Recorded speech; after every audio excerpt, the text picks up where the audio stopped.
मला माहित नाही की मी युवराज म्हणायचं की नाही, पण माझ्याबरोबर आदित्य ठाकरे आहेत आणि अमित ठाकरे सुद्धा आहेत. या all the best. Thank you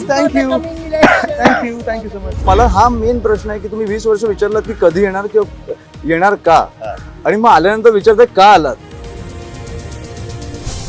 Balasaheb जर आज असते तर त्यांना कसं वाटलं असतं? तुमची नवीन घरं झाली, तुमच्याकडे सगळ्या सुखसुविधा आहेत, पण हाच मुंबईतला मराठी माणूस जो आहे तो मात्र चाळीतच राहिला किंवा एकतर मुंबई बाहेर फेकला गेला. पॅन महाराष्ट्र, तुम्ही कष्ट करायला कमी पडता, अशा पद्धतीचं एक नॅरेटिव्ह सेट केलं जातं. ज्यांना फॅमिली मध्ये तिकीटं मिळत आली त्यांनाच तिकीटं मिळाली, जे निवडून आले, जे महापौर झाले त्यांनाच तिकीटं मिळाले. आम्हाला होप्स होते, आत्ता आमची संधी होती तरी सुद्धा मिळाली नाही. कार्यकर्त्यांच्या बद्दलची ही भावना आहे, तर त्याच्याकडे कसं पाहायचं? आणि ह्या परिस्थितीत आपण कसं वागलं पाहिजे, आपल्या पक्षप्रमुखांसोबत, कुटुंब प्रमुखांसोबत कसं राहिलं पाहिजे, हे पण तुम्ही दोन तरुण नेते मराठी भाषेसाठी नेमके ठोस काय कामं करणार आहात? कारण की तुमच्यावरती ही टीका होती की तुम्ही दोघं कॉन्व्हेंटमधले आहात. आम्ही मराठी माणसासाठी लढत आलो आणि आजपर्यंत जी आंदोलनं केली ही आता मराठी पाट्या तुम्हाला दिसायला लागल्या मुंबईत, हे सत्ता नसताना केलंय. खूप वर्षांनी तुम्ही दोघं जण एकत्र बसलेले आहात या विषयाबद्दल.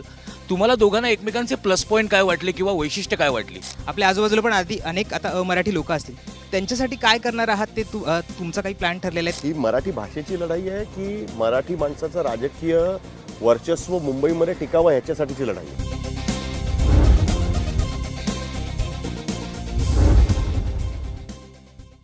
Brought to you by Palvi Agrico. आता शेतीसाठी जे काही लागणार ते घरपोच मिळणार, तेही मोबाईलच्या एका क्लिकवर. मी शिवाजी पार्कला आहे आणि छत्रपती शिवाजी महाराजांच्या मूर्तीच्या समोर या शिवाजी पार्कने मुंबई महानगरपालिकेसाठी किंवा मुंबईत झालेल्या तमाम राजकीय सभा संमेलनं बघितलेली आहेत. अनेक निवडणुकांची रणधुमाळी इथून सुरू झालेली आहे आणि शिवाजी पार्कचं मैदान हे बाळासाहेब ठाकरे यांच्या रॅलीजमुळे पूर्ण भारताला लक्षात आलेलं आहे आणि सगळ्यांना माहिती आहे शिवाजी पार्क काय आहे. पण आज मी शिवाजी पार्कला एका वेगळ्या गोष्टीसाठी आहे, कारण मुंबई महानगरपालिका आणि त्यांच्याबरोबर होणाऱ्या 29 महानगरपालिकांच्या निवडणुकांमध्ये अनेक गोष्टींचे निकाल लागणार आहेत. मुद्दे अनेक आहेत, त्याबरोबर हाही मुद्दा आहे, कारण यावेळेस पहिल्यांदाच राज ठाकरे आणि उद्धव ठाकरे हे दोघंजण एकत्र आलेत आणि फक्त भाऊ म्हणून नाही, तर शिवसेना, UBT आणि महाराष्ट्र नवनिर्माण सेना हे दोन्ही पक्ष एकत्रितपणे निवडणुकासुद्धा लढवत आहेत. निवडणुकांचे परिणाम काय होतील हे आपल्याला 16 तारखेला कळेल, पण त्यापूर्वी निवडणुकांपर्यंत मुंबईच्या लोकांना किंवा मतदारांना काय सांगितलं जाणार आहे याबद्दल आपण चर्चा करणार आहोत, चावडी करणार आहोत. माझे सहकारीसुद्धा माझ्याबरोबर असणार आहेत आणि मला माहीत नाही की मी युवराज म्हणायचं की नाही, पण माझ्याबरोबर आदित्य ठाकरे आहेत आणि अमित ठाकरे सुद्धा आहेत. पहिल्यांदाच तुम्ही दोघंजण म्हणजे मी तुमचं प्रेझेंटेशन बघितलं एकत्रितपणे, पण मला असं वाटतं पहिल्यांदा आपण बोलतो आहे. तुम्ही सुरुवात इकडनं करतो, दोघांनाही विचारून. युवराज हा शब्द योग्य वाटतो की नाही वाटत? बिलकुल नाही. मी तर उलट सगळ्यांना सांगतो की आदित्यच म्हणा, कारण आणि मी अनेकांना, मला वाटतं अमित पण सेम करत असेल, आम्ही जेव्हा होर्डिंग्सवर पण पाहतो आणि तरुण सहकाऱ्यांचे पाहतो होर्डिंग्स, स्वतःच्या नावासमोर साहेब, दादा, लोकनेते बोलू, ते जे खरे आहेत त्यांना लावायची गरज नाही लागत, ते ऑटोमॅटिकली म्हणजे लोक लावतात. स्वतः एक तर होर्डिंग्स नका लावू, आणि दुसरं म्हणजे हे सगळे जे प्रिफिक्स किंवा सफिक्स लावतो आपण त्याची गरजच नसते. तुमची ओळख तुमच्या कामाने असते आणि हे मी नेहमी सांगतो की आदित्य म्हटलेलंच चालेल. नाही, मी पण ऑब्व्हियसली की मी आयुष्यभर बोलत आलो की मला अमित बोला. फॉर एक्झाम्पल कधी माझ्या वडिलांच्या वयाचे लोक येऊन पाया पडतात, मी एवढा ऑकवर्ड होतो, कारण शेवटी हे माझ्यामुळे नाही आहे, हे माझ्या वडिलांनी दिलेलं. वेगळंच वाटत असेल एकदम अचानक आणि ते खूप विचित्र वाटतं, वेगळं नाही विचित्र वाटतं, पण ते जे उपकार असतात की माननीय बाळासाहेबांनी किंवा उद्धव साहेबांनी किंवा राजसाहेबांनी त्यांच्यावर केलेले, त्याच्यामुळे आमच्यापर्यंत ते प्रेम पोचतं. पण ती प्रेम पोचण्याची एक, मला वाटतं की एक सीमा पाहिजे की तुम्ही आम्हाला तुमच्या मुलासारखं ट्रीट करा. आमच्यामुळे तुम्हाला काही नाही मिळालं तर आमच्या वडिलांमुळे मिळालं किंवा तुम्ही स्वतः ते कमवलं आहे, पण मला वाटतं की आम्हाला तुमच्या मुलासारखं ट्रीट करा. पण सालजी, मी एक नोटीस केलं, तुम्ही घड्याळ ठाकरेंसारखं घालतात. पण असं घड्याळ खूप जण वापरायचे, जॉर्ज फर्नांडिस पण असं वापरायचे. नाही, पण मला सवय झाली. म्हणजे आजी आणि जॉर्जचा मित्र ते पण असं आहे. मी ऑनेस्टली माझ्या वडिलांना विचारलेलं की तू असं का घालतोस, तेव्हा तो बोललेला की अरे मला माझ्या घड्याळ खूप आवडतात आणि कुठेही जाताना कुठेही स्क्रॅचेस नको यायला म्हणून तो उलटा वळतो. पूर्वीपासून करते तुमची सेवा नमस्कार नमस्कार नमस्कार नमस्कार अच्छा अच्छा अच्छा सीट येईल ना यावेळी हो नक्की नमस्कार. आणि हा माझा मुलगा आहे तो तुमच्याकडे मनसेमध्ये अच्छा अच्छा म्हणजे आता चला घरी पण सगळे चला एकत्र. आता खरंच एकत्र आलो. म्हणजे मिस्टर आहे मिस्टर शिवसेनेमध्ये आणि मुलगा मनसेमध्ये असं आहे. पण आम्ही आलो एकत्र मिस्टर शिवसेना आणि पण आमच्याकडे पण असंच होतं ना, एक भाऊ सेनेत एक भाऊ मनसेत. तर आता करेक्ट करेक्ट सगळेच एकत्र आले आता. बरं वाटलं भेटून. तुमच्याकडे हो हो पण राज हो नाही नाही त्यांनी ऐकलं. करा कसं आहे यस पण ऍक्च्युली मला उलट घालायची सवय अशा करायला लागली की ट्रेनने प्रवास करताना तू अधिक मध्ये राहा. कॉलेजमध्ये वगैरे असताना हे ना घेऊया मध्ये आपण ते असं असं पकडायला लागलं हे ठीक आहे. तुम्ही दोघं एकत्र दिसणं जास्त महत्वाचं आहे सध्या. तर ते त्याच्यामुळे ते असं पकडायला बरं पडायचं म्हणून त्याची सवय लागली, ती सवय लागली. गंमत अशी आहे की तुम्ही जॉर्ज साहेबांचा तो उल्लेख केला. हा. पहिल्यांदा जेव्हा माझी त्यांची भेट झाली होती ते घरी आले होते हा. आणि किती वय आजोबरोबर असेल? मी तेव्हा 8-9 वर्षाचा असेल अच्छा आणि आजाबरोबर ते बसले होते हा. आणि पहिल्यांदा कोणीतरी आजासोबत बोलताना नमस्कार हाय फोटो कम या all the best thank you thank you coming election thank you so much thank you all the best thank you या अमित ये हो या लवकर या. ये ना अमित ये प्लीज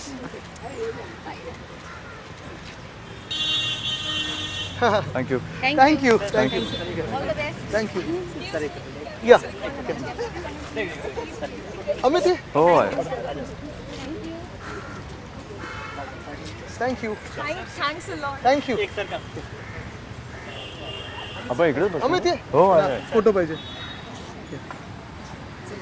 या. अरे तुम्ही दोघे एकत्र आला असतात. जय महाराष्ट्र थँक्यू या तर थांब आम्ही काढतो तुमचं अमित ये या.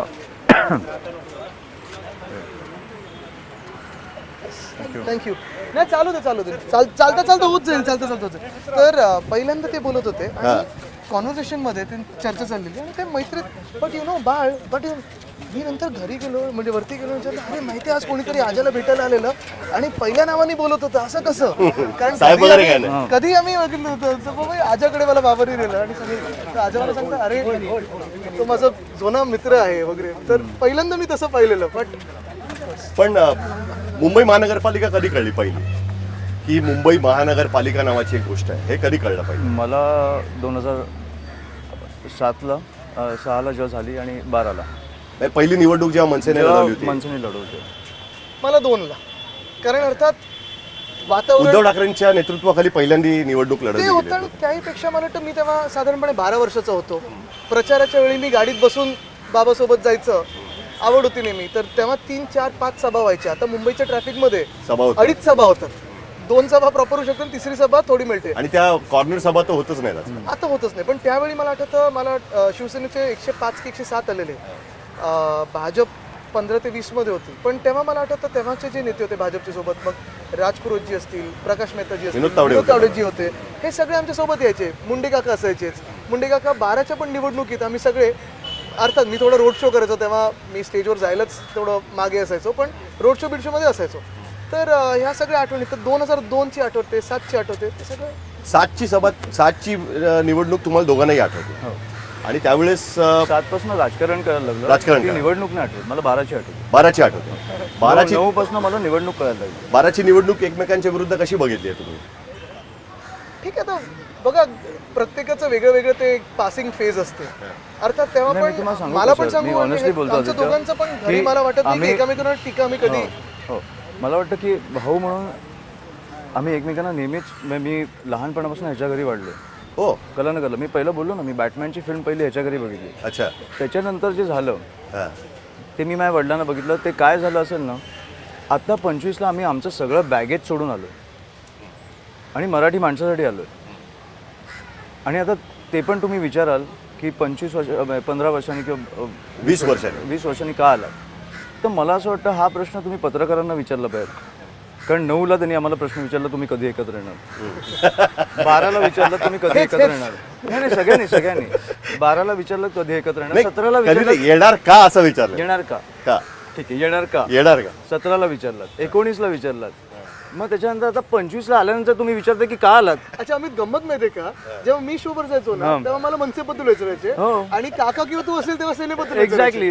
नाही मी आता बघा, आता तुम्ही मला प्रश्न विचारला तुम्ही चावडीवर आलेला आहात, सर, आता पण तुम्ही मला- सांगा. मला उत्तर देणं भाग आहे. नाही पण मला हा मेन प्रश्न आहे की तुम्ही 20 वर्ष विचारलात की कधी येणार किंवा येणार का, हा. आणि मग आल्यानंतर विचारताय का आलात. ह्याचं मला एक हे पाहिजे की तुम्ही का आलात हे तो का विचारण्यासाठी तुम्ही 20 येणारच्या आधी का लावलं सर? मी पहिल्यांदा एक डिस्क्लेमर देतो, आणि चावडी तुमच्या दोघांची आहे, माझी नाही आहे. पण तरी आता तुम्ही विचारलंय म्हणून मी आपलं उत्तर तरी देतो. तरी अजून एक व्यक्तीला आम्हाला विचारायचं आहे. अच्छा, ते अजून आज लग्नात बिझी असतील ना. अच्छा, राजदीप सरदेसाई नाहीये ते त्याचा आज येतीलच, ते पण ते निवडणुकीच्या वेळी येणार बघा. नाही, पण मी सांगतो कारण ते काय. बघत असतील जर. अनेक वेळेला ना अशी परिस्थिती निर्माण झाली की असं वाटत होतं की अरे तुम्ही कदाचित एकत्र येऊ शकता, कारण शेवटी मुद्दा एकच आहे दोघांचा. तुमचं प्रेझेंटेशन मी बघितलं, त्याच्यामध्ये पण मला असं जाणवलं, आणि तुमचे साठी आम्ही दोन exactly. वेगळे पक्ष जरी असलो तरी एकत्र त्या विषयासाठी होतो. एक्झॅक्टली, म्हणजे जंगल, पर्यावरण आहे ना. तुम्ही उचलला मुद्दा, अमितने सुद्धा तोच मुद्दा उचलला होता. आणि हे यंग लोकांचे मुद्दे आहेत एका पद्धतीने. पर्यावरण असेल, खेळाची मैदानं असतील, म्हणजे शिवाजी पार्क सारखं मैदान आज मुंबईत फार कमी झालेली आहेत मैदानं वगैरे. नाही, फॉर एक्झाम्पल आरेचा विषय आदित्यने घेतला, मी पण घेतला, पण तेव्हा मला बरं वाटलं की आदित्यने हा विषय घेतला, कारण कोणीही बोलणारं नाही आहे इकडे एन्व्हायरमेंटबद्दल. बीच क्लीनअप त्याच्यामुळे आम्ही beach करतो cleanup. आम्ही Yes. सेम. म्हणजे आता मनसेचं पर्यावरण सेल आहे. मला नाशिकमध्ये सगळी ती मुलं भेटली तरुण, हो. मला एवढं बरं वाटलं की एखाद्या पक्षाची पर्यावरण सेल असू शकते. कारण पर्यावरण, मला आठवतं तुम्ही मला 2016ला आरेच्या विषयानंतर फोन केला होता की आदित्य हा का घेतला विषय, अजून राजकीय विषय झाला नाही, ह्याला अजून 5 वर्ष लागणार. नाही, महाराष्ट्रामध्ये काही देशामध्ये सुद्धा नाही, नाही, पर्यावरण बरोबर. राजकीय विषय होत नाहीच नाही. आहे. आज जसं मी विषय एक ट्विट केलेला आहे, चंद्रपूरला एका टायगर कॉरिडॉरमध्ये आज मुख्यमंत्र्यांनी मान्यता दिली आहे मायनिंग सुरू करण्याची. मार्की मंगली एक आहे, आज दुसरं ते घोडाझरी वाईल्ड लाईफ सँच्युरी तिथे सुरू केलेलं आहे. मग ह्याच्यानंतर आणि त्या रिपोर्टमध्ये दिलं आहे की मॅन ॲनिमल कॉन्फ्लिक्ट हा वाढू शकतो, ह्युमन ॲनिमल. तरी मग हाऊसमध्ये आम्ही काय बोंबा मारतो, बिबटे येत आहेत, पण दुसऱ्या बाजूला हेच राजकीय मंडळी जाऊन झाडं कापते, जंगलं नष्ट करतात म्हणून ते येतात. नाही, पण कसं आहे ना, मी पर्यावरणाचा हा मुद्दा का लोकांना तेवढा भावत नाही याच्याकरता, कारण अजूनही बेसिक इश्यूज मुंबईतले सुटलेले नाहीत. अजूनही आपण पाण्याच्या विषयावर लढतोय, पाण्याचे विषय आहेत, अनेक मुद्दे अजूनही त्याच्यामध्ये आहेत. विषयावर लढतोय. रस्त्यांचे विषय अजूनही आहेत, लोकल ट्रेन्सचे विषय आहेत. त्याच्यामुळे एकदम कुणी असं वाघ आणि नाही, for example- नाही, पण आता आज असं अमित आणि मी सकाळी बोलत होतो, सकाळी ह्याला थोडा मला घशाला त्रास झालाय. इथे Pollution. 5-6 जण विचारा, सर्दी खोकला ताप पॉल्युशनमुळे, प्रदूषणामुळे चालय ना. तर हे फायनली क्वालिटी ऑफ लाईफवर आहे. हे फायनली तुम्ही कुठे जगताय, कसं जगताय, शहर कसं असायला पाहिजे ह्याच्यावर पण आहे. पण सर तुम्ही खूप बरोबर बोललात की हे लोकांना कळणार नाही जोपर्यंत बेसिक नेसेसिटीज त्यांच्या सुटत नाहीत. आता बेसिक नेसेसिटीज त्यांना पाणी वाटतं, घर वाटतं वगैरे, हे सगळं बरोबर आहे, पण हवा ही किती बेसिक नेसेसिटी आहे आणि फुकट आहे, जी तुम्हाला मिळाली पाहिजे. अमितचं उद्या वाकू नका. अरे मला कोणी स्पोर्ट्स क्लब का हमारा ग्रुप अच्छा लड़की लोग हैं. अमित सॉरी तुझं बोलणं इंटरप्ट नो झालं. नॉइज सर का पूरा टीम आ जाओ सर. 1 minute Rohit sir. काय स्कोर काय झालं तुमचं? स्कोर इक्वल है सर. स्कोर कितना हो गया? इक्वल हो गया. नहीं इक्वल नहीं हुआ. ये लोग ने कुछ 150 मारा, वो लोग ने चेस किया वो टारगेट. अच्छा चलो तो अगली मैच. येस. चलो अभी हमको हमारा टार्गेट चेस करना है. थँक्यू. आतमध्ये जायचं आहे, पण जाण्यापूर्वी ना, कारण काय माहिती आहे, स्मृतीस्थळ आहे. म्हणजे मला खरं तर आपण दाखवलं तर लक्षात येईल की स्मृतीस्थळावरनं आपण खरं तर सुरुवात करणार होतो, पण मला असं वाटलं शिवाजी पार्क आणि एकूणच ग्राउंड, राजू जरा स्मृतीस्थळ दाखवलंच तर बरं होईल. मला असं वाटतं की का आपण इकडे आलो ती गोष्ट कळेल. बाळासाहेबांची लेगसी ही फार डिफिकल्ट आहे कॅरी करणं. ज्या पद्धतीची त्यांची पॉप्युलॅरिटी, त्यांचा रीच मी बघितलेला आहे, आणि हा सर्वमान्य आहे एका पद्धतीने. त्यांचे टीकाकार असतील, त्यांच्यावरती प्रश्न विचारणारे असतील, तरीसुद्धा ते हे आहे. त्याच्यानंतर उद्धव ठाकरे आणि राज ठाकरे ह्यांचं एक स्वतःचं हे. आणि आता तुम्ही, हे 2 पिढ्यांचं बर्डन. म्हणजे मी प्रबोधनकारांपर्यंत जातच नाही, कारण त्यांना आपण बघितलेलं नाही आहे. हे बर्डन किती आहे दोघांवरती? मी घेतच नाही, अजिबात नाही.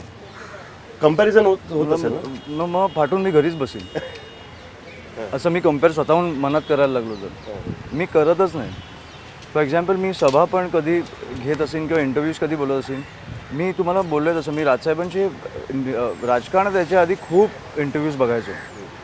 मी ते सगळं बंद केलं, कारण माझी कंपॅरिझन ह्या माणसाची होती.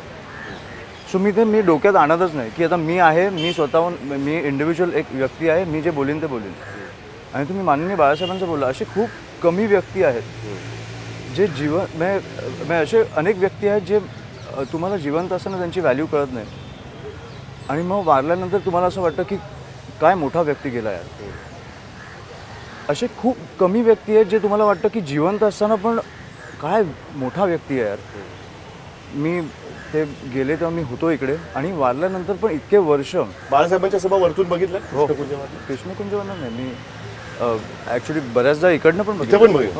ओके, येऊन बघितलं. खूप लहान होतो मी, आईच्या मांडीत बसत होते तेव्हा. आधी खाली डी मध्ये खुर्च्या नसायच्या ना, खुर्च्या आम्ही नसायच्या, आम्ही सगळे खाली D बसायला मध्ये बसायचो. आमचा एक मला वाटतं जुना फोटो पण आहे. आजा काहीतरी बोलते आणि आम्ही सगळ्यांनी हात वरती हो, हो, केले. हो. मी आजीच्या तुम्हाला मांडीत ते आहे, आठवतं. काकी वगैरे आम्ही सगळे. असे खूप कमी व्यक्ती आहेत जे जिवंत असताना पण त्यांची व्हॅल्यू आहे आणि गेल्यानंतर तर अजून मोठे झाले. सो असे खूप कमी व्यक्ती आहेत, त्यातले एक माननीय बाळासाहेब आहेत. What is Thackeray legacy according to tell you, मी बर्डन शून्य घेतो.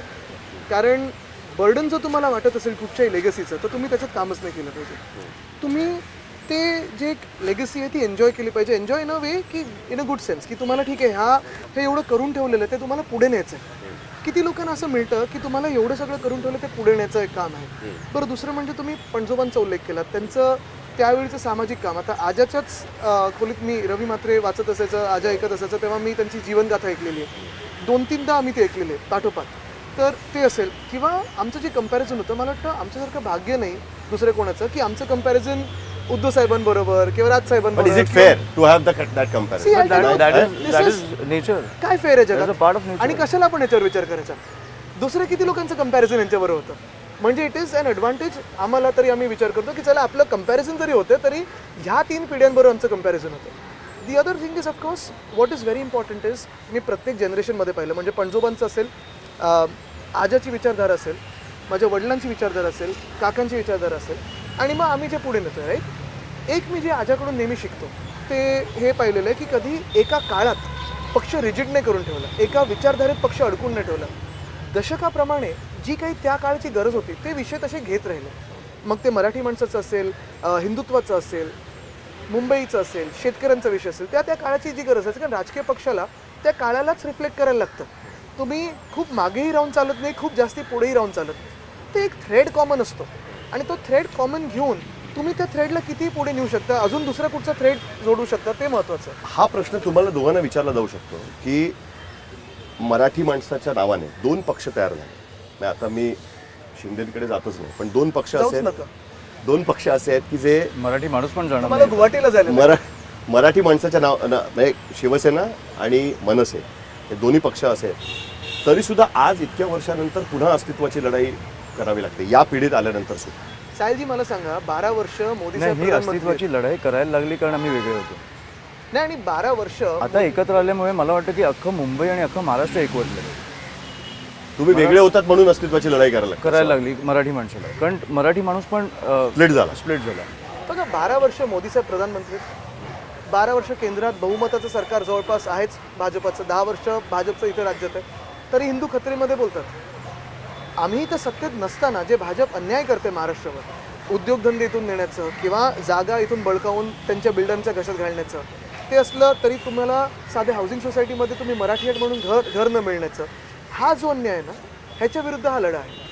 हां, असं काही कुठच्या भाषेविरुद्ध नाही, कुठच्या प्रांताविरुद्ध नाही. आत्ता आपण मध्ये पाहताय हिंदी लोक येऊन आमच्याशी बोलत आहेत, मराठी लोक येऊन बोलत आहेत. त्यांच्यातही आनंद आहे की 2 ठाकरे भाऊ एकत्र आले.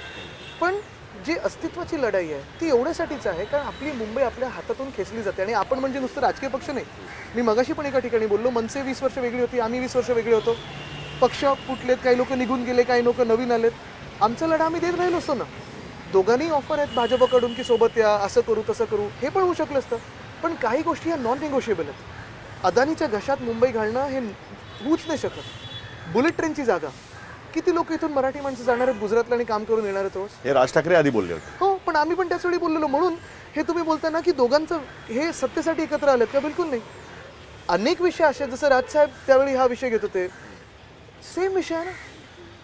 त्यावेळी आमच्यावर काही टीका झाली, तुम्ही सत्तेत बसून बुलेट ट्रेनला विरोध करताय. बुलेट ट्रेनला विरोध एवढ्याचसाठी आहे किती आपण देणं लागतो महाराष्ट्र म्हणून त्या खर्चाला, आणि किती स्टेशन आपल्यामध्ये येतात. मला वाटतं परवा राजसाहेब आम्हाला पण सांगत होते की आपण बसलो अमित चर्चा करत, त्यांनी ते स्टेशन आम्हाला दाखवले, किती गुजरातमध्ये आहेत, किती महाराष्ट्रात आहेत. गिफ्ट सिटी, ठीक आहे, तुम्ही गिफ्ट एक गुजरातला घेतली आहे ना, एक द्या ना मुंबईला इंटरनॅशनल फायनान्शियल सर्व्हिसेस सेंटर.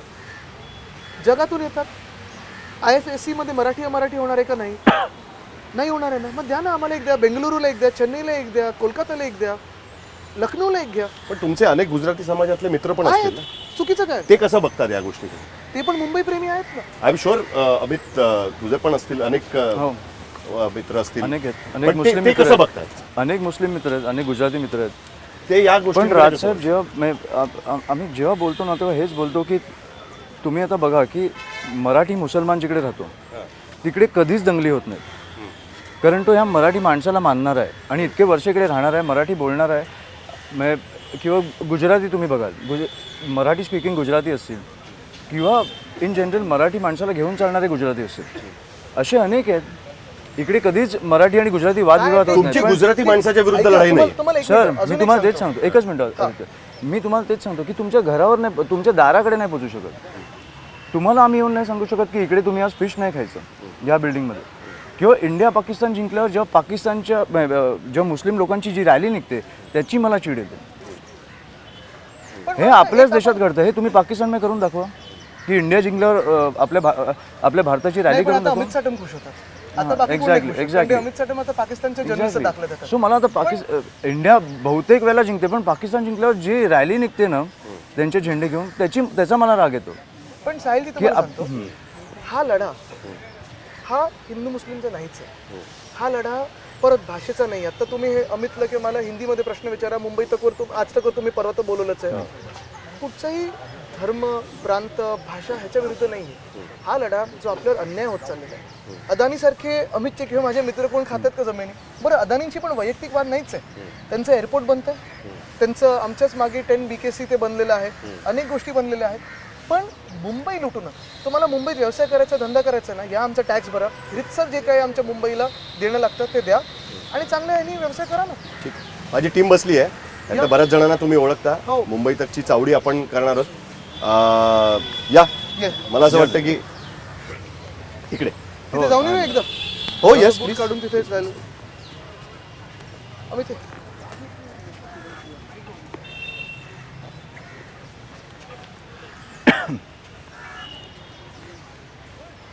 आम्ही इथे पुढे बेंगॉलला सकाळी यायचो प्रॅक्टिस करायला. मी आचरेकरांकडे. अच्छा, येस.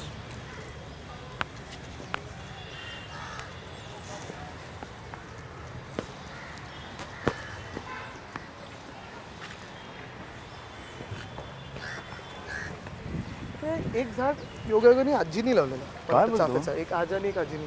हो का? हा, आहे ना तिथेच आहे. कुठचं वालं? मला वाटतं इथे पाटील. या. पाठी लावलं. या, मी इथे बसणार, तुम्ही इथे. अच्छा, येस. तू मध्ये बस आदित्य. अरे सेम मध्येच आहे दोघंही आपण. दोघं मध्येच आहे. सो अरे एक मिनिट, हे तुमचं आता खरी राजकीय चर्चा सुरू होईल. I think you should be ready now. म्हणजे निरंजन, मला तर सर्वात आधी एकच प्रश्न विचारायचा आहे की आपण इथं शक्तीस्थळावर आहात. तुम्ही आता बाळासाहेबांचंही दर्शन घेतलं. बाळासाहेबांनी शिवाजी पार्क गाजवलेला आहे. बाळासाहेबांच्या शिवाजी पार्कवरच्या सभा म्हणजे मुंबईतल्या पूर्ण निवडणुकीचं चित्र बदलणार. बाळासाहेब जर आज असते तर त्यांना कसं वाटलं असतं? दोघांनाही प्रश्न आहे मला. ते परिस्थिती झाली नसती.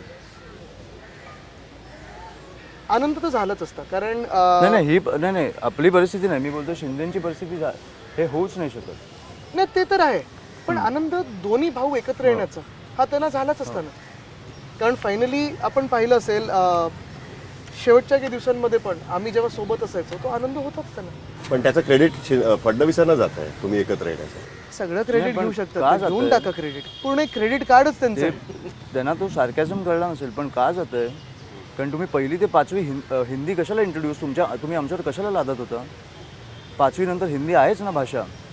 बरं, कुठचीही भाषा वाईट नसते. आपल्या भाषेसाठी कुठेही आपल्या मुलांवर शाळेत जाताना ओझं नाही आलं पाहिजे, ह्याच्यासाठी अजून एक भाषा नको उगाच. ह्याच्यासाठी पहिल्यांदा मला वाटतं 2 भाऊ एकत्र आले.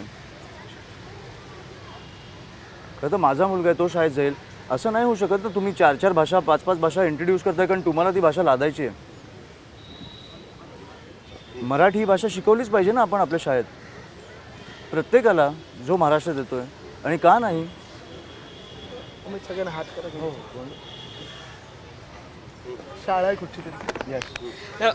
मला अजून आता एक सेकंड म्हणजे थेट प्रश्नच विचारायचा आहे तो की या इलेक्शनमध्ये कल्याण डोंबिवलीला एकनाथ शिंदेंची सभा आली, त्यानंतर परवाच्या दिवशी त्याची महायुतीची सभा आली. तर दोन्ही सभांमध्ये शिंदे थेट बोललेत की आपल्याला ठाकरे ब्रँडचा बँड वाजवायचा आहे. तर तुम्हाला असं वाटतं की हे शिंदेच फक्त एकटे कार बोलत आहेत? कारण तिकडे फडणवीसांना विचारलं किंवा भाजपच्या नेत्यांना विचारलं तर ते दोघंही म्हणत असतात की मला एकदा सांगा, हे जे शिंदे निवडून आले, हे जे त्यांचे आमदार किंवा खासदार कोणाच्या ब्रँडवर आले? त्यांचाच ब्रँड संपवायचा तुम्हाला? त्यांना असं नाही, ते आनंदाने आमचं मास्क पण चेहऱ्याचं घेऊन फिरतील. तुम्हाला सांगतो, आत्ता तुम्ही पाहिलं तर फेकनाथ मिंदेंसारखा खोटारडा माणूस आणि निर्लज्ज माणूस मी कधी आयुष्यात पाहिला नाही आहे. अनेक लोक पक्ष सोडून जातात, अनेक लोक पक्ष बदली करतात, त्यांना राजकीय तुमची विचारधारा पटत नाही, काही काही लोक स्वार्थासाठी निघून जातात, दुसरीकडे जातात, मंत्री बनतात, मुख्यमंत्री बनतात, आनंदात राहतात. पण कधीही एवढं घाणेरडं राजकारण, खराब राजकारण मी पाहिलं नाही आहे. बरं, तुम्ही गेलात तर गेलात ना, तुम्ही परत राईट फ्रॉम आमची सिक्युरिटीपासून तुम्ही सगळं काही तोडण्याचा प्रयत्न करता, घाण घाण बोलता. बरं, ठाकरे ब्रँड ठीक आहे, तुम्ही 2004पर्यंत 2009पर्यंत कोणी तुम्हाला पहिलं तिकीट दिलं? 3 वेळा आमदार कोणी बनवलं? मंत्री दोनदा कोणी बनवलं? नगरविकास खातं जे 50 वर्ष कुठच्याही मुख्यमंत्र्यांनी सोडलं नव्हतं ते कोणी तुम्हाला दिलं? ह्याच्या पलीकडे अजून काय करायचं? बरं, 20 मेला तुम्ही 20 जूनला जेव्हा पळालात तुम्ही, 1 महिना आधी उद्धव साहेबांनी त्यांना विचारलं होतं की तुम्हाला मुख्यमंत्री बनायचं आहे का? तेव्हा येऊन वर्षा बंगल्यावर रडून गेले होते ते की नाही आता जेलमध्ये जाईन, हे वय नाही जेलमध्ये जाण्याचं, अमुक आहे तमुक आहे. ठीक आहे ना, राहा ना खुश जिथे तुम्हाला आहे तिथे. तुम्ही झुकलात ना पूर्ण दिल्लीसमोर, राहा तिथे आनंदात. पण एवढी इन्सिक्युरिटी काय? अनुजाई सोबत आहे, बाकीच्या सहकाऱ्यांनाही प्रश्न विचारायचे आहेत. माझा तुम्हाला खास करून प्रश्न आहे, कोट अनकोट, की मी जेवढे रील्स पाहिलेले आहेत त्याच्यामध्ये असं दिसून येतं की तुम्ही राजपुत्र आहात, तो कोट अनकोट. आणि त्याच्यातनं असं परसेप्शन सेट केलं जात आहे किंवा सांगण्याचा त्यातला मेसेज असा आहे की तुमची नवीन घरं झाली, तुमच्याकडे सगळ्या सुखसुविधा आहेत, पण हाच मुंबईतला मराठी माणूस जो आहे तो मात्र चाळीतच राहिला किंवा एकतर मुंबई बाहेर फेकला गेला. आणि ही तुमच्याबद्दलची एक इमेज तयार होत चालली. तुम्ही आता हिंदीचा मुद्दा काढला, त्याच्यातही असंच म्हटलं जात होतं की तुम्ही मात्र इंग्लिश मिडियम्समध्ये शिकता पण मग मराठी माध्यमं चालत नाही, त्याच्याबद्दल तुम्ही का बोलता? तर हे सगळे जे तुमच्याबद्दलचे परसेप्शन सेट केले जात आहेत की तुम्ही राजपुत्र आहात आणि मग तुम्ही मराठी माणसाबद्दल कसं काय बोलू शकता? कारण फडणवीसांनी आमच्याकडे सुद्धा असंच सांगितलं की मराठी माणसाला घरं आम्ही दिली. पहिली गोष्ट, माझ्याकडे प्रिव्हिलेज असताना पण मी मराठी माणसाबद्दल बोलतोय. मी शांतपणे घरी बसलो असतो. मला ही दशा आपल्या लोकांची बघवत नाही आहे म्हणून मी बोलतोय. आणि हे जे आहे घर किंवा काही, आमच्याकडे सत्ता नसताना आली आहे. सत्ता हे लोकांच्या पैशावर नाही बनवले आम्ही आमचे बिझनेस करू शकतो ना बाजूला, की फक्त राजकारण करत बसायचं. आणि राजकारण केलं तर मग तुम्ही लोकांच्या पैशावरच जगणार ना. स्वतःचे पैसे आपण कमवू शकतो की नाही कमवू शकत, त्याच्यावरच आम्ही गाड्या आणि आम्ही आमची घरं बनवू शकतो ना. आणि हेच मला पाहिजे की हे स्वप्न मराठी माणसाला मिळालं पाहिजे, सगळ्यांची घरं अशी झाली पाहिजेत. नाही, माझा मुद्दाच हा आहे की हे तुमचं वर्जन आहे पण हे लोकांपर्यंत तसं पोहोचत नाहीये. ज्या पद्धतीने सोशल मीडिया आणि रील्सचा वापर करून तरुण पिढीमध्ये जो मेसेज पोहोचला जातोय, म्हणूनच निवडणुकीला चावडीवर आलं. म्हणूनच तुमच्याकडे 5-5 वर्षांनी निवडणूक येते. त्या निवडणुकीला तुम्ही विचार करून मतदान करा. आता नाशिकमध्ये आपल्याकडे जे होऊ शकलं 500 किलोमीटरचे रस्ते, ज्याच्यावर पत्रकार येऊन बोलून गेले की आम्ही खड्ड्यांचे फोटो नाही पाठवू शकत तुम्हाला कारण इकडे खड्डेच नाही. तिकडचा 30 वर्षाचा पुढच्या पाण्याचा प्रश्न संपला. तिकडे बोटॅनिकल गार्डनसारखी वॉटर फाउंटनसारखी गेल्या 2 वर्षात नाशिकचे रस्ते भयानक करून ठेवलेत भाजपने. भयानक. परवाच मी जाऊन आलो. एक्झॅक्टली. पण मी ह्याची मला वाटतं हा दोष लोकांना दिला पाहिजे की एक माणूस पहिल्यांदा तुम्हाला लॅपटॉप उघडून प्रेझेंटेशन देतो 2017मध्ये, 2012पासून जे काम केलं त्याच्याबद्दल, आणि 17मध्ये तुम्ही त्याला निवडून देत नाही. हे मला वाटतं साहेबांना पण कुठेतरी लागलं आणि आम्हाला पण लागलं. पण नाशिककरांनी आम्हाला पहिली संधी दिली, ह्याचं पण प्रेम आहे आमचं. तर तुम्ही त्या घराचा जो विचारला ना प्रश्न, त्याच्यावर ऍक्च्युली खरं तसं पाहायला गेलं तर प्रधानमंत्री महोदयांनी आता नवीन घर बांधलंय. आणि मी हे जे सत्तेत असतात ना त्यांची घरं तुम्हाला इकडे नाही दिसणार. आपल्या सगळ्यांना माहिती आहे त्यांची घरं कुठे कुठे आहेत. पण तुम्ही पण आणू शकता पत्रकार म्हणून. जसं तुम्ही आजकाल उत्तम बोलता, मी बघतोय तुमचे खूप व्हिडिओज व्हायरल होत आहेत, तसं ह्या गोष्टी पण आणा. आम्ही बघू. ते आहे. तसंच तुम्ही पाहिलं तर आता मिंदे जिथे राहतात त्या घरावर शेकडो कोटींचा खर्च झाला शासकीय घरावर. आता त्यांनी शासनाचे पैसे वापरलेत की स्वतःचे पैसे वापरलेत, कटलरी पण ही बाहेरून आलेली आहे आणि अवतीभोवती जे आहेत तिथून फोटोज येतात की अरे हे काय चाललंय, इज दिस गव्हर्नमेंट हाऊस वगैरे असे येतात. तसंच त्यांनी महाबळेश्वरमध्ये घर घेतलं. तो जो कॉन्ट्रॅक्टर आहे त्यांनी बाणगंगेची वाट लावली. तो JCB पडला होता ना आणि दगड फुटलं होतं तिकडे, तो कॉन्ट्रॅक्टर तिकडचा. ते पण म्हणतील ना की आम्ही सुद्धा बिझनेस करून दाखवा ना तुमचे बिझनेस.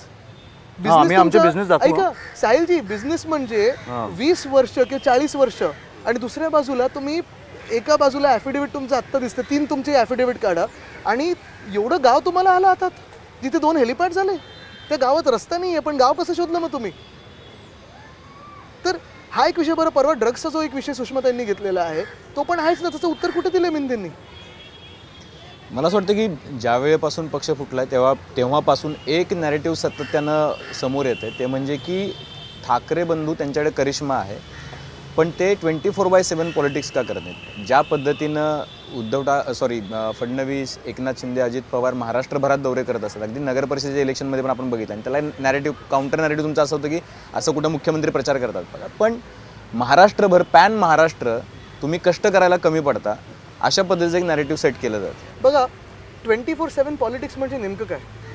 आत्ता ही जी काही 3 तिगडी बात बिगडी बसलेलं आहे ना सरकार, त्याच्यात 24/7 पॉलिटिक्स म्हणजे विमान, हेलिकॉप्टर गरा घेऊन सगळीकडे फिरतात, वाटेल ते एकमेकांवर शिवाशाप देत आहेत, टीका करतात, एकमेकांचे कपडे काढतात.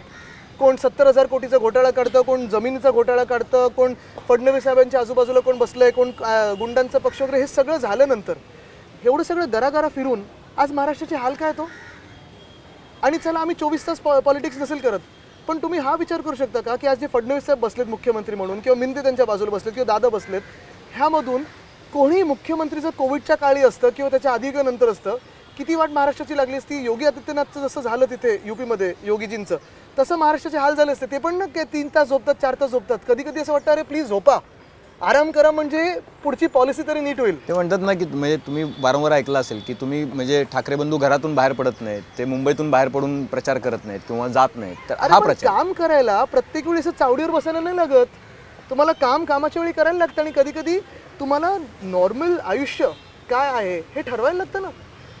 तुम्ही जर बाकीचं वाचनच केलं नाही, तुम्ही लोकांशी भेटलाच नाही, तुम्ही प्रायव्हेट लाईफमध्ये तुम्हाला जे पिक्चर किंवा तुम्हाला मित्रांबरोबर बसायचं नसेल, डोकं टाळ्यावर नाही राहिलं, तर मग खोटं बोलायला खूप 24 तास मिळतात हो. पण आज तुम्ही मला सांगा शेतकऱ्यांचे काय हालत महाराष्ट्रामध्ये.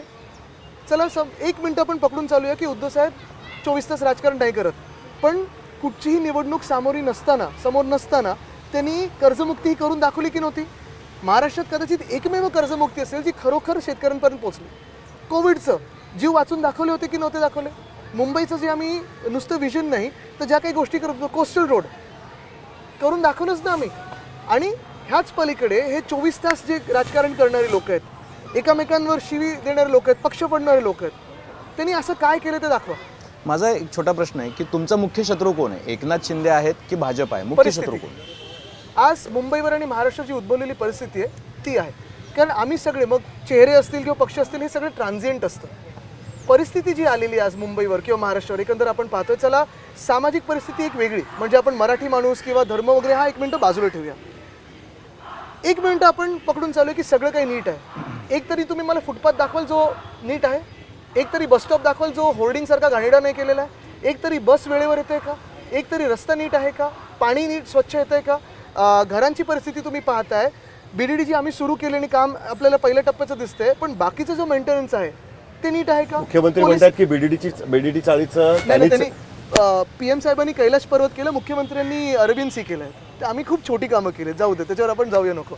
नाही, त्यांनी एक बरोबर आहे, त्यांनी नारळ 2016ला फोडला होता, पण 16 ते 19 एक वीट हल्ली नव्हती. ते कॉन्ट्रॅक्टर जेव्हा आमच्या सरकारला आमच्याकडे आले की साहेब आम्हाला आता निघून जायचंय, काम होत नाही, आम्हाला डिझाईन बदलायला लागली, तेव्हा ते आता बिल्डिंग दिसायला लागली. म्हणणं बिल्डरसाठी म्हणून तुम्ही करत होता, त्यांनी म्हाडाकडे घेऊन गेले. चांगले ना. मग अदानी कोण आहेत?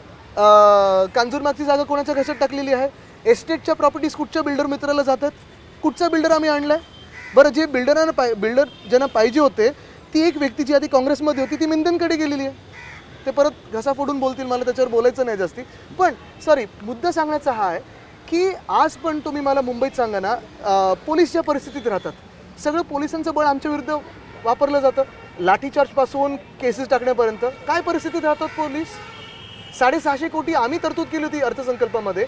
मी गेले 2 वर्ष सातत्याने सांगतोय की आमच्या वेळी जो 25 रुपये पर स्क्वेअर फूट जो दंडनीय शुल्क होता तो यांनी 150 रुपये पर स्क्वेअर फूट केलेला आहे. मी मागणी करतोय की ह्यांना घरं द्या, हक्काची घर द्या. आत्ता निवडणुकीच्या तोंडावर ह्यांनी एक पत्रक काढलंय की आता एक समिती बसवलेली आहे. शासकीय जी वसाहत होती आमच्या बाजूला त्याच्यासाठी 1 वर्षापासून समिती एकदा भेटली आहे. तर खोटं किती बोलायचं हे 24 तासवाले पॉलिटिशियन करू शकतात. मला दोघांनाही थोडक्यात प्रश्न विचारायचा, कारण माझे बाकी सहकारी पण आहेत. तर तुमचा विश्वास बसतो आता कोणावर? कारण गेल्या 2.5 वर्षामध्ये एकामेकांवर तरी आहे. नाही, गेल्या 2.5 वर्षामध्ये हा खूप गंभीर प्रश्न आहे. कारण असं ना की तुम्हाला कोण सोडून नाही गेलं. ज्यांच्यासोबत जे तुमच्या ताटामध्ये जेवले, डायनिंग टेबलवर बसले, तिथपासून ते तुमच्या गाडीमध्ये फिरल्यापासून तुम्ही ज्यांना पदं दिली, सत्ता दिली, तुम्ही ज्यांना पुढे काही नव्हतं. हां काय असायला पाहिजे होतं पुढे? नाही म्हणजे ते ताटापर्यंत आलं. नाही, पलीकडे गेलो नाही. तर एवढी सगळी लोक सोडून गेली. तुम्हाला आता आपल्या सोबत असलेल्या लोकांवरती तुमचा खरंच विश्वास बसतो? कारण सकाळी असलेले लोक दुपारी नसतात. आता तुम्ही बघितलं असेल की संतोष धुरी कालपर्यंत होते, आज नाही आहेत. तुमचा खरं मित्रांवर तरी विश्वास बसतो? कारण जी परिस्थिती महाराष्ट्रात बघायला मिळते ती अशी आहे की संध्याकाळी जी लोक सोबत आहेत ती सकाळी आहेत की नाही याची गॅरंटी देता येत नाही. म्हणून हा प्रश्न विचारला. नाही, माझं म्हणणं आहे की महाराष्ट्र सैनिकांवर माझा विश्वास बसतो. कारण एकच पक्ष जो 2014पासून ज्यांनी सत्ता उपभोगली नाही आणि त्यावेळेनंतर जे लोक आमच्यावर टिकून राहिली, हे खरंच मला वाटतं की हे खरंच श्रेय त्यांचं आहे. आणि ही लॉयल्टी खूप कमी बघायला मिळते आजकाल राजकारणात. आणि मला तुमच्या आधीच्या पण प्रश्नाचं उत्तर द्यायचं की तो पहिला प्रश्न होता ना तुमचा त्या याच्याबद्दल की तुम्ही कामाबद्दल निघत का नाही. निघत का? मुंबईची एवढी सगळ्यात महत्त्वाची निवडणूक सोडून मी काल सोलापूरला गेलो. का गेलो? कारण मला हे पक्ष सोडून सगळं जातपात सोडून मला वाटतं आपण माणूस म्हणून कुठेतरी जिवंत झालो पाहिजे. त्या घरात मी जे बघितलं ना हे मी तुम्हाला एक्सप्लेन पण नाही करू शकत. मी 2 दिवसापासून मुख्यमंत्री फडणवीस साहेबांची वेळ घ्यायचा प्रयत्न करतोय की निवडणुकीच्या काळात आत्ता 2 दिवस मी आल्यापासून त्याचे अर्थ काय निघू शकतात? काहीही निघू शकतात. मला फरक पडत नाही. कारण त्या घरात मी जे बघून आलो ना मला त्यांना फक्त भेटून सांगायचं आहे की तो जो माणूस आहे निवडणुकीची हा पायंडा पडून देऊ नका. जो माणूस खून करतो तो खुनी आहे. तो भाजपचा असेल, मनसेचा असेल, शिवसेनेचा असेल, हत्या झाली त्याच्याबद्दल तो खुनी आहे. त्याला ती शिक्षा मिळालीच पाहिजे. आणि मला वाटतं खुनाची शिक्षा आपण जरा कडक केलीच पाहिजे. हे मला भेटून त्यांना सांगायचं. नाही तर तो 10 दिवसात पुढच्या बाहेर निवडणूक लढवेल. नाही हेच आपण पाहिलं असेल साधारणपणे नगरपालिका नगरपंचायतच्या इलेक्शनच्या आधी आणि नंतर पण किंवा त्या पिरियडमध्ये पण उद्धव साहेब खरं तर शेतकऱ्यांच्या घरी जात होते. गेलेत का कोणी एक सुद्धा मंत्री तिथे? आणि विश्वासाची जी तुम्ही गोष्ट सांगितली ना, विश्वास तुम्हाला अंधभक्त नाही पण अंधविश्वास ठेवायला लागतो. जे तुमच्या सोबत बसतात, जे तुमच्या सोबत काम करतात, नाईलाज असेल आमचं किंवा आम्ही तेवढं राजकारण करू शकत नाही पण आम्ही विश्वास ठेवतो. आता तो विश्वास जपायचा की तोडायचा? नाही, पण आम्ही असं राजकारण करूच शकत नाही. असं राजकारण आम्ही करूच शकत नाही. हे असं जे चालू आहे ते 5 कोटी देऊन उमेदवार विकत घेणं, 5 कोटी देऊन उमेदवार फोडणं, खून करणं, असं राजकारण आमच्याकडनं होऊ शकत नाही. हे आम्ही आधी पण नाही केलं, आता पण नाही करणार, सत्तेत आल्यावर पण नाही करणार. ती पारदर्शकता ही उरलीच पाहिजे. आणि मला वाटतं हे लोकांना कुठेतरी लोकांची किंमत ही कमी नाही झाली पाहिजे तुम्ही ज्या प्रकारे करताय. कारण आम्ही शेवटी तुम्ही बसवलेले लोक आहोत. जर बसलेलेच लोक तुम्हाला बसवायला लागले तर संपला विषय. आत्ता अमितजी म्हटले त्याप्रमाणे की लोकांची किंमत कमी नाही झाली पाहिजे. पण या निवडणुकीमध्ये पाहिलं जात आहे ते म्हणजे की ठाकरेंच्या शिवसेनेमध्ये आणि मनसेमध्ये सुद्धा खूप लोक हे नाराज आहेत, रडतायत. आम्ही वर्षानुवर्ष ठाकरेंबरोबर राहिलो, निष्ठावंतांसारखे राहिलो आणि ते आक्रोश करतायत. त्यांचं असं म्हणणं आहे की आम्हाला न्याय दिला गेला नाही. जे पूर्वपरंपरा पद्धतीनं ज्यांना फॅमिली मध्ये तिकीटं मिळत आली त्यांनाच तिकीटं मिळाली, जे निवडून आले, जे महापौर झाले त्यांनाच तिकीटं मिळाले. आम्हाला होप्स होते, आत्ता आमची संधी होती तरीसुद्धा मिळाली नाही. म्हणजे जिथं आपण एका म्हणजे जनसामान्यांबद्दल बोलतोय, कार्यकर्त्यांच्या बद्दलची ही भावना आहे, तर त्याच्याकडे कसं पाहायचं? आता तुम्ही बघा, हे नुसतं ह्या निवडणुकीचं नसतं आणि नुसतं 2 पक्षाचं नसतं. निवडणूक जरी आपल्याला एक माहोल सगळीकडे सेलिब्रेटरी वाटत असेल आणि आत्ता मजा चालू असते सगळीकडे, सगळे पक्ष रस्त्यावर आले असतात, काही जणांना त्रास पण होतो. जसं मी सांगतो सगळ्यांना फटाके प्लीज वाजवू नका कारण वाट लागते. पण आमच्यासाठी सगळ्यात कठीण काळ, आणि तेव्हा मी ही 2-3 रात्र मी आणि उद्धव साहेब दोघेही 5-5:30ला सकाळी झोपत होतो, 8-8:30ला जागत होतो, परत उठून परत इच्छुकांना भेटत होतो. प्रत्येक वॉर्डमध्ये तुमच्याकडे 4 ते 5 चांगले कार्यकर्ते असतातच असतात, आणि कॅडर बेस पक्षाकडे 100% असतात. त्याच्यात काही तरुण असतात, काही जुने सहकारी असतात, दोन्ही पिढ्यांमधले असतात, काही 3-3 पिढ्या, म्हणजे मोठ्या साहेबांबरोबर काम केलेलं, उद्धव साहेबांबरोबर, काही माझ्याबरोबर. ह्या सगळ्यांमधून तुम्हाला एक व्यक्ती निवडायची असते.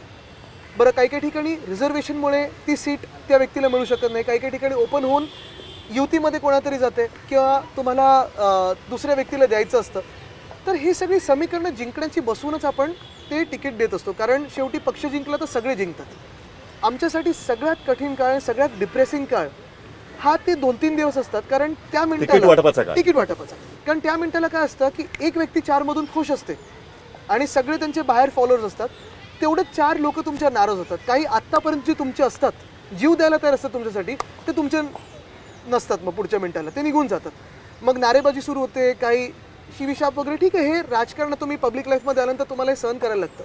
पण काही अशीही लोक आहेत जी, जसं आता आमच्यावर इथे साईनाथ आहे, किंवा अनिश शेंगे आहेत, सागर देवरे आहेत, अनिता नायर आहेत, अशा कितीतरी लोक आहेत आमचे जे, आणि तसं मनसेमध्ये पण आहेत. म्हणजे काय आहे की आत्ता दोन्ही उद्धव साहेबांनी राजसाहेबांनी सांगितलेलं की जास्ती खेचाखेच करू नका, खेळीमेळीच्या वातावरणात झालं पाहिजे, आणि ते समजूतदारपणाने सोबत राहिलेत ना.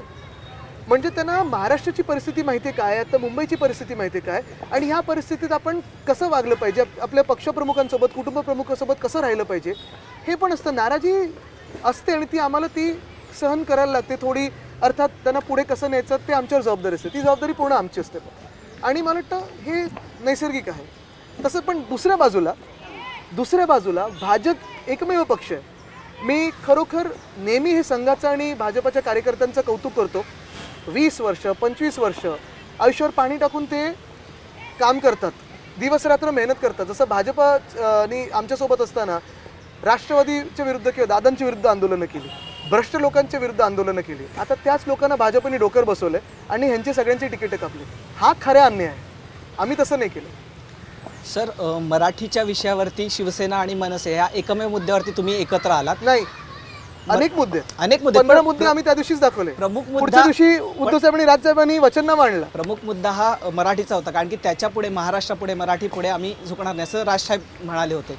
तर माझा प्रश्न असाच आहे तुमच्या याच्यासाठी की तुम्ही 2 तरुण नेते मराठी भाषेसाठी नेमके ठोस काय कामं करणार आहात? कारण की तुमच्यावरती ही टीका होते की तुम्ही दोघं कॉन्व्हेंटमधले आहात, इंग्रजी माध्यमातनं आहात, तर तुमच्यावरती आता आम्ही तुमच्यावरही टीका होते. तर तुम्ही मराठी भाषेसाठी नेमकी, तुम्ही 2 तरुण नेते विशेषतः, तुम्ही काय करणार आहात मराठी भाषेसाठी? लोकसभेला जेव्हा तुम्ही बघितलं असेल की आम्ही मोदींना बिनशर्त पाठिंबा दिला, तेव्हा पण मला वाटतं राजसाहेबांनी शिवतीर्थावर स्टेजमध्ये मोदींना सांगितलेलं की तुमच्या त्रुट्या काय आहेत. आजही महाराष्ट्र पुढे आहे, आणि आम्ही आमचे 5 मुद्दे सांगितलेले जे आम्हाला करून पाहिजेत. ते म्हणजे एक म्हणजे आपण मराठीला अभिजात भाषेचा दर्जा आपण करून घेतला. दुसरं म्हणजे महाराजांचे गड किल्ले. तिसरं म्हणजे मुंबई गोवा हायवे. असे 5 मुद्दे आहेत. सो आम्ही मराठी माणसासाठी लढत आलो, आणि आजपर्यंत जी आंदोलनं केली की आता मराठी पाट्या तुम्हाला दिसायला लागल्या मुंबईत, हे सत्ता नसताना केलं आहे, केसेस घेऊन केलं आहे. तुम्हाला फोनवर जेव्हा तुम्ही फोन करता तेव्हा तुम्हाला मराठी आवाज ऐकू येतो, हे आम्ही सत्ता नसताना केलं आहे.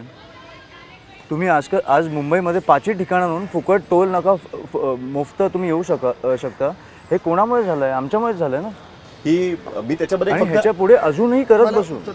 नाही, मला त्याच्यामध्येच एक ऍड करायचं आहे, म्हणजे हे करता येईल. ही मराठी भाषेची लढाई आहे की मराठी माणसाचं राजकीय वर्चस्व मुंबईमध्ये टिकावं ह्याच्यासाठीची लढाई आहे? ही वर्चस्वाची लढाई. पण ही दोन्ही तुम्हाला सांगतो मी, थोडं हे उत्तर डिवाइड केलं. आम्ही झालोच. हो, आम्ही दोघेही इथे बॉम्बे स्कॉटिश स्कूलमध्ये गेलो, त्याच्यानंतर मी धीरूभाई अंबानी शाळेत गेलो, त्याच्यानंतर तिथे IB केलं, तिथे फ्रेंच शिकलो. आणि माझ्या आजोबांचं हे होतं की मी फ्रेंच पण शिकायला पाहिजे, पण हे मी 11वी 12वीत शिकलो, पहिलीत नव्हतं शिकलेलो.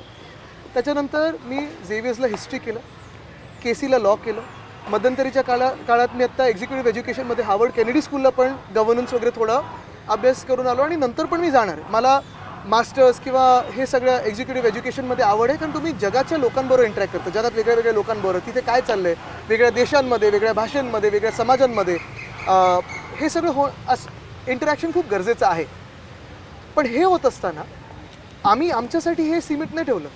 मराठी माणसांनी पुढे येण्यासाठी जे माझ्या आजोबांनी म्हणजे वंदनीय हिंदू समाज बाळासाहेब ठाकरेंनी केलं ती प्रथा आम्ही पुढे नेली. आज स्थानिक लोकाधिकार समिती असेल, भारतीय कामगार सेना असेल, आज तुम्ही कुठच्याही पंचतारिके हॉटेलमध्ये जा इथे सगळे कामावर आहेत ते मराठी आहेत.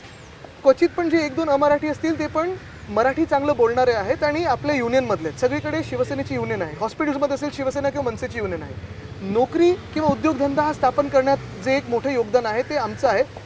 फक्त नुसतं बोंबा मारून नाही, तर त्याच मराठी माणसाला बँकिंगची एक्झाम कशी द्यायची, रेल्वेची एक्झाम कशी द्यायची, इंग्लिशचं इंटरव्ह्यू कसं सामोरी जायचं. एअरलाईन्समध्ये जेट एअरवेजपासून सगळ्या ह्याच्यात आमच्या युनियन्स होत्या. एअर इंडियामध्ये आमची युनियन होती.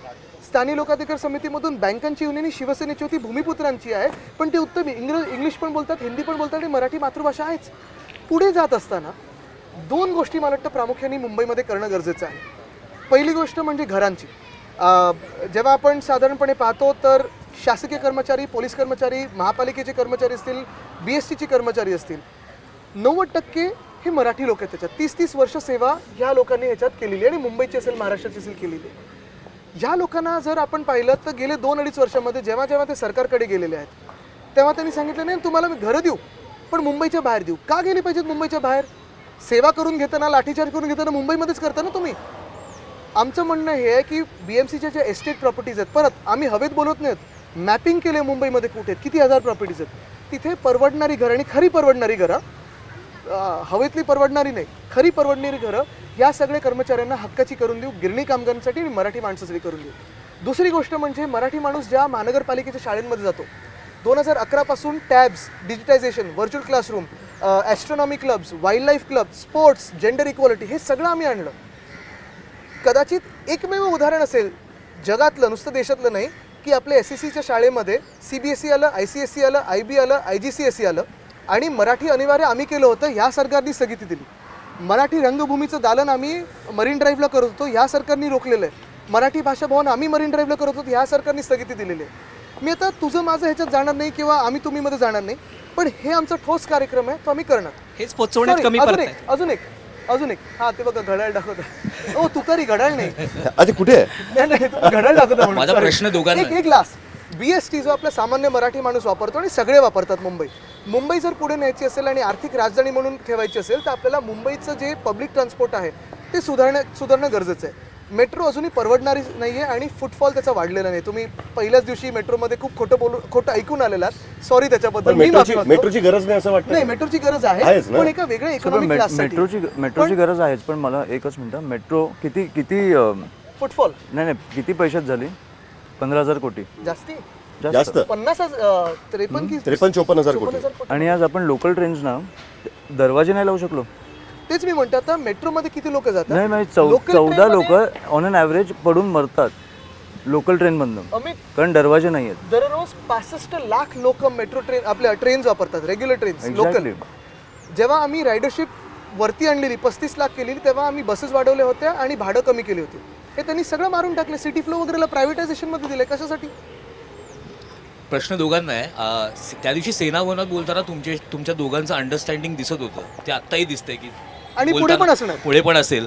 पण हे त्या दिवशी तुम्ही बोलताना असं म्हणाला होतं की आम्ही ह्याविषयी खूप चर्चा करत होतो, जे मुद्दे तुम्ही मुंबईकरांसाठी मांडले त्याच्यासाठी तुम्ही दोघं खूप चर्चा करत होतो. या चर्चेदरम्यान, कारण खूप वर्षांनी तुम्ही दोघं जण एकत्र बसलेले आहात या विषयाबद्दल, तुम्हाला दोघांना एकमेकांचे प्लस पॉईंट काय वाटले किंवा वैशिष्ट्य काय वाटली? आता एक पर्सनॅलिटी अनालिसिस मध्ये तुम्ही जातात. नाही, मला वाटतं आदित्य खूप अभ्यासू आहे, स्वॉट अनालिसिस खूप अभ्यासू आहे. ऐकलं पाहिजे काय वाटतं. मी आधी त्याला ओळखतो, त्याच्यानंतर 20 वर्ष गॅप पडला, मध्ये सुधारलो मी थोडा. हां, म्हणजे तेव्हा मला अभ्यास माहीत नव्हता, पण खूप अभ्यासू आहे आणि विषय कसा मांडायचा हा त्याला माहिती आहे. त्याच्यामुळे मी त्याला बोललो की आदित्य तू लीड घे, तू समजव लोकांना, कारण हे विषय ॲक्च्युली पोचले पाहिजेत. माझ्या जवळचे काही विषय आहेत जे जसं की कॅन्सरचं रुग्णालय वगैरे हे मी समजवू शकेन, पण आपण ॲक्च्युली वचननामा खूप मोठं आहे आणि मला एवढ्या लवकर पाठांतर जमत नाही. त्याच्यामुळे मी तुम्हाला सांगतो आमची एक मिनिट उत्तर त्या बाजूचं पण द्यायचं. त्याने प्लस पॉईंट सांगितलं. तेच सांगतो. खरं जेव्हापासून आम्ही एकत्र भेटायला लागलो, म्हणजे मग दिवाळीत एकत्र होतो, भाऊबीजेला एकत्र वगैरे होतो, तेव्हा ऑफकोर्स आम्ही सगळे चर्चा करत असताना मुंबईचे विषय असतील किंवा पुण्यातले विषय असतील, जसं लोकमान्य नगर आहे, वेताळ टेकडी आहे, नागपूरचं अजनीवन आहे, पुणं पण काही फार दूर नाही आहे. पुण्यात पण तेवढेच विषय आहेत. ट्रॅफिकचा विषय आहे, मेट्रोचा विषय आहे, सगळे बट्ट्याबोळ जे शहराचं करून ठेवलं ते भाजपनी सगळीकडे करून ठेवलं. तर हे विषय पोटतिडकीने आम्ही मांडतच असतो. म्हणजे पोटतिडकीने एखादा विषय जसं ट्रॅफिकचा असेल किंवा अरे येताना एवढा ट्रॅफिक लागला, तो रस्ता खोदून ठेवला वगैरे. बरं, 2 गोष्टी आहेत ह्याच्यात. म्हणजे यांनी कौतुक केलं, अभ्यास आहे, पण माझे आवड वाचन आहे. दुसरं म्हणजे या विषयांमध्ये काम नाही, पण केल्यामुळे आवड तुम्ही- वाचन असेल तरी तू लवकर ग्रास्प करतो, तुला आणि- कळतो विषय, लगेच कळतो, तुला मांडता येतो. आणि चांगली गोष्ट आहे ती. नाही, थँक्यू. पण ह्याच्यात एक महत्त्वाचं आहे की 10-15 वर्ष महापालिकेत सातत्याने जाऊन किंवा पालकमंत्री असताना काम करत असताना माझी एक सवय आहे की एखादा प्रोजेक्ट असेल काय असेल तिथे जाऊन पाहणी करणं. रात्री आम्ही 1:30 वाजता गेलो संभाजीनगरमध्ये. त्यावेळीचे जे म्युन्सिपल कमिशनर आहेत, आता त्यावेळी जवळ होते म्हणून त्यांना खूप दिवस चांगलं पोस्टिंग मिळालं नव्हतं, आता मिळालं. पण आम्ही 1:30 वाजता दोघं एकटे, अरे माझ्याबद्दल चांगलं बोल. तुझ्याबद्दल सांगतो, एकटे जाऊन पाहायचो. पण हे सगळं माझं मी कुठचं वाट होतं? बघतोय. तुला नंतर सांगतो. सॉरी.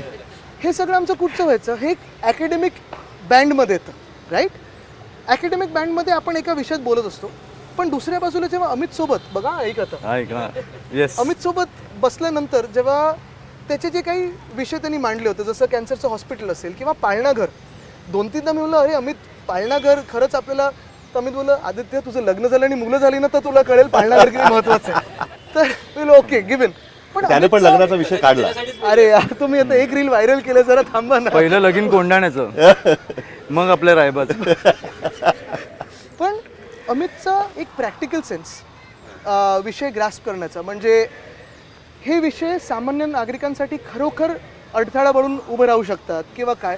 आणि दुसरं म्हणजे आम्ही जेव्हा ठरवत होतो की काय करायचं, तेव्हा फ्लेक्सिबिलिटी की नाही, चल मी हे आता हा विषय घेतो, ह्याच्यावर मी बोलू शकेन, हे तू बोल, हे खूप चांगलं जुळलं. आणि अर्थात दुसरं म्हणजे एक मेहनत करण्याची पण मी ह्याच्यात जे एक स्ट्रीक पाहतो ना, कारण परवा हा सोलापूरला होता. काल मी ह्याला फोन केला की अमित कुठे, आपलं उद्या साहिलजींबरोबर ठरलेलं आहे. तर तो बोला मी आज विक्रोळी, भांडूप वगैरे तो सगळा परिसर करतो. किती रात्री 2 वाजता तुझं पूर्ण झालं. तर मेहनत आणि प्रॅक्टिकल ज्या विषय आहेत ते ग्रास्प करण्याची. नाही, पण आदित्य ते आपण दोघंही करतोय कारण आपल्याला ज्या लेवलचा उत्साह मिळतोय आपण घरी येऊच नाही शकत. कारण काल मी फिरत होतो, मी आपल्या पक्ष मनसेच्या शाखेत जात होतो, शिवसेनेच्या शाखेत जातो, जो उत्साह होता त्याच्यामुळे मी असं कट करून मध्ये की आता मी निघतो, उद्या आपण भेटू, असं होऊच नाही शकत. 2 वाजेपर्यंत फिरणं हे सोपी गोष्ट नाही. आणि खास आम्ही करून दोघेही कधी फिरतो ते. आणि की नाही, मला पण वाटतं आम्ही सोलापूरवरनं जाऊन येऊन बरं ट्रॅव्हलिंग कसं, सोलापूर पण तो काही पार्टीसाठी गेलं नव्हतं किंवा चांगल्या गोष्टीसाठी गेलं नव्हतं. तिथे जेव्हा तुम्ही त्या वातावरणात जाता तेव्हा त्याचा एक इम्पॅक्ट होतोच ना तुमच्यावर. ते जे वातावरण त्यांनी घरात जाऊन साधवण केलं, मी पाहिलं, ते लहान मुलीशी यांनी संवाद साधला. ह्या काही गोष्टी ह्या जे इमोशनल आहे ना ते खूप कठीण आहे. कधी कधी मीही करू शकत नाही किंवा मोठे मोठे नेते करू शकत नाही. तुम्ही मराठीसाठी एकत्र आले, दोघे भाऊ एक मराठीसाठी एकत्र आले आणि तुमचा केंद्रबिंदू मराठी माणूस आहे. तुम्ही मराठीसाठी काय करणार, मराठी माणसासाठी काय करणार हे सगळं सांगितलेलं आहे. पण मुंबई ही कॉस्मोपॉलिटन सिटी आहे, तिची जी ठेवण आहे ती तशी आहे. आपल्या आजूबाजूला पण आधी अनेक आता अमराठी लोक असतील, त्यांच्यासाठी काय करणार आहात ते तुमचा काही प्लॅन ठरलेला आहे? त्यांना तुम्ही काय सांगणार आहात? कारण मराठी माणसाचं आपण चर्चा 50 वर्ष माझे आजोबा, आमचे आजोबा वंदनीय हिंदू सम्राट बाळासाहेब ठाकरेंनी मराठीचा मुद्दा असेल, हिंदुत्वाचा मुद्दा असेल, भूमिपुत्रांचा मुद्दा असेल, तो गाजवला. आणि नुसतं गाजवलं नाही तर आंदोलनं केली, नोकऱ्या लावून दिल्या, चांगल्या चांगल्या उद्योगधंद्यांमध्ये नोकऱ्या लावून दिल्या, सगळीकडे युनियन झाले, आमच्या लोक कामाला लागले. तरीही खूप वेळा आपण बोलतो इसके बावजूद, तसं नाही आहे. ह्याचमुळे मुंबई सुरक्षित राहिली. आता शिवसेना असेल, मनसे असेल, दोन्ही मराठीच्या विषयावर आम्ही आहोत. वेगळ्या वेगळ्या पद्धतीने आंदोलनं करतो, वेगळ्या वेगळ्या पद्धतीने विषय मांडतो. ह्याचमुळे इथे लोक आकर्षित होतात की आम्ही जो विषय मांडतो तो प्रॅक्टिकल आहे. मला तुम्ही दुसरं एक शहर सांगा जिथे भाषिक वाद आहे आणि सगळे इंटरनॅशनल बिझनेसेस किंवा कॉस्मोपॉलिटन कल्चर आहे. ही गोष्ट मान्य केलीच पाहिजे. इसके बावजूद नाही, इसकी वजह से है असं मी म्हणेन. एक गोष्ट मान्य केलीच पाहिजे आता हे मराठीत बावजूद आणि वजह से असं याच्याशिवाय शिवाय नाही.